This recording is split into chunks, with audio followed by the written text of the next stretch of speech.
As we are going to collect the information of quantum numbers, and we have already seen that the quantum numbers are the identification numbers which are giving the location and energy of an electron. Then the second point that we have discussed, that the types of them, the principal quantum number one, number second azimuthal quantum number third spin quantum number, magnetic quantum number, and the fourth is the spin quantum number. How they are represented by the letters N, L, M, N, that is also being shown. And again here we have seen that how these four quantum numbers together give the complete address of an electron. So here they are giving the complete address of an electron with respect to the cells of them, with respect to the subcells in the second part, with respect to the orbitals in the third part, and regarding the spins of the electron in the third part. So these are the special things about this quantum number, that how they are describing cells, subcells, orbitals and spin, and these are the quantum numbers which are representing them one by one. So again here, already we have discussed about this quantum numbers, principal quantum number, that is representing the main energy level to which the electron belongs. Whether the electron is belonging to the first cell, second cell, third cell, or fourth cell, that part we have seen. And here, before going to the second quantum number, we have to remember one thing, that the first quantum number is representing the cell. And here, if you are observing the three-dimensional diagram, that time here we will be observing that here we have to just imagine, for example, here we have to imagine a three-dimensional structure. In this three-dimensional structure, we have to see that, for example, this wooden part, we can say for the time being that they are representing the cells. That is nothing but the principal quantum. And here we have to say that how these principal cells are further subdivided into subcells. So this particular sponge part, we can refer that how the cells are being further subdivided into subcells. And then, for example, here if you are talking about this chalk here, that time we can say that how the subcells can further divided into the orbitals. So that particular part we have to keep in mind. The principal quantum number represent the cells, the azimuthal quantum number, they are representing the subcells, and the magnetic quantum number, they are representing the orbitals. And that time we have to fix in mind that how the cells are further subdivided into subcells, that is the second quantum number. How the subcells are again further subdivided into orbitals. And depending upon this, we are going to see the other part, that is the second azimuthal quantum number. And here when we talk about the azimuthal quantum number, that time we say that this azimuthal quantum number may be also called as subsidiary quantum number, orbital quantum number, angular quantum number. So it can be described in other names. For example, here a student is having a very different pet names. Similarly, here this azimuthal quantum number are having different names, such as azimuthal quantum number can also be called as subsidiary. It is also called as angular momentum quantum number. It is also called as orbital quantum number.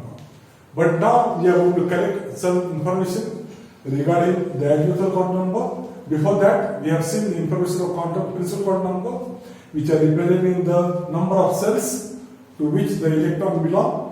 What are the possible values of them? That is N is equal to 1, 2, 3, 4, and so on. How the different cells are represented by the letters K, L, M, N. And how the number of electrons that can be occupied in the K cell is 2, L is 3, 8, and so on. Now we are going to talk about the second one. And here we said that how this, when we are talking about the azimuthal quantum number, that time we said that this azimuthal quantum number, and directly I am writing the notation of it, that is small n, L. So here we are talking about that how the cells are further subdivided into subsets. So this is the very first point that we have to keep in mind, that here we have to keep in mind that how the cells means the principal quantum number, azimuthal quantum number means here the, so here we have to remember that how the cells are further subdivided into the subcells, number one. Number second, we have to see that how this quantum number describes the angular momentum of an electron. Angular momentum means here thus we can say that mvr is equal to nh divided by 2 pi. So here in short we can say regarding this quantum number that this quantum number, azimuthal quantum number, describes the angular momentum, and therefore we say that this quantum number may be describing the shapes of the different subcells, that is S, P, D, F subcells. And therefore we say that the S is spherical in shape, S orbital, S subcell is spherical in shape, P dumbbell shaped, and so on.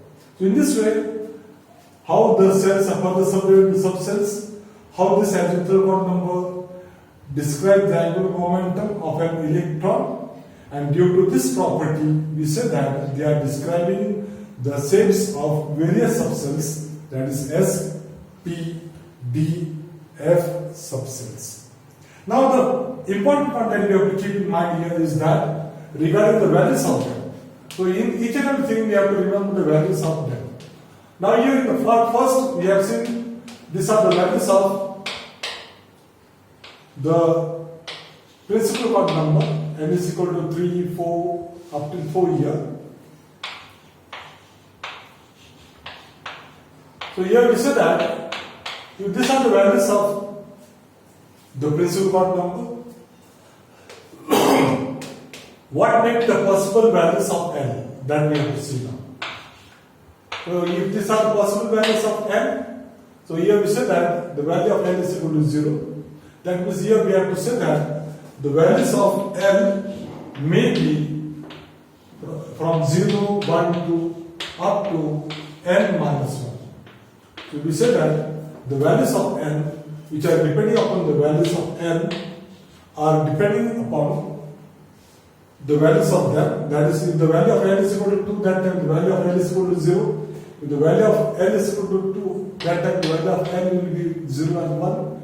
If the value of n is equal to 3, that time the value of n will be 0, 1, 2. If the value of n is equal to 4, that time the value of n may be 0, 1, 2, 3. Now the question may come in your mind that what is values of n may be representing. For example, here n is equal to 1. That means it is representing the k cell.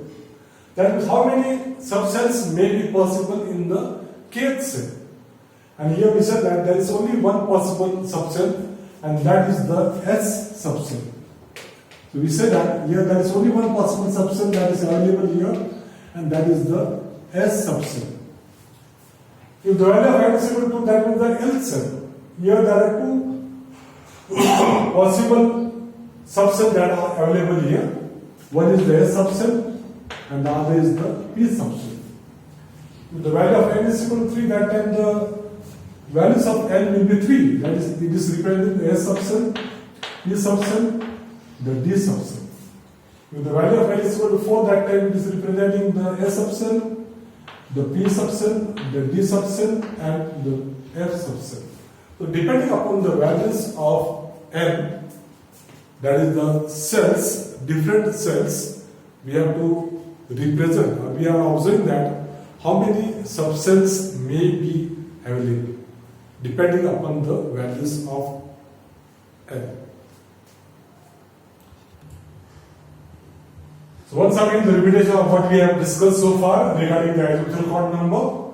We said that this azimuthal quantum number can also be known as azimuthal quantum number or subsidiary quantum number or angular momentum quantum number or orbital quantum number. And here the information that we have seen so far is that the quantum number, azimuthal quantum number, we say that each cell, how it is further subdivided into subcells, how it describes the angular momentum of an electron, and how this angular momentum describes the shapes of the different cells, S, P, D, F subcells. For example, S is having spherical shape and so on. So depending upon the values of N, what may be the possible values of N that we have seen, values equal to 0, 1, 2 up to N minus 1. So depending upon the values of N, we have seen that what may be the possible values of L. And here we say that how each cell are having different possible subsets. For example, if L is equal to 1, we say that there is only one possible subcell, and that is the S subcell, and so on. And here again we have to say that all the electrons that are belonging to this sp, df subcell, they can also be referred as sp, df electrons. Similarly, the orbitals that are belonging to them, they are also referred as sp, df orbitals. So in this way, this is a short brief of the azimuthal quantum number. So here we are going to move to the third part,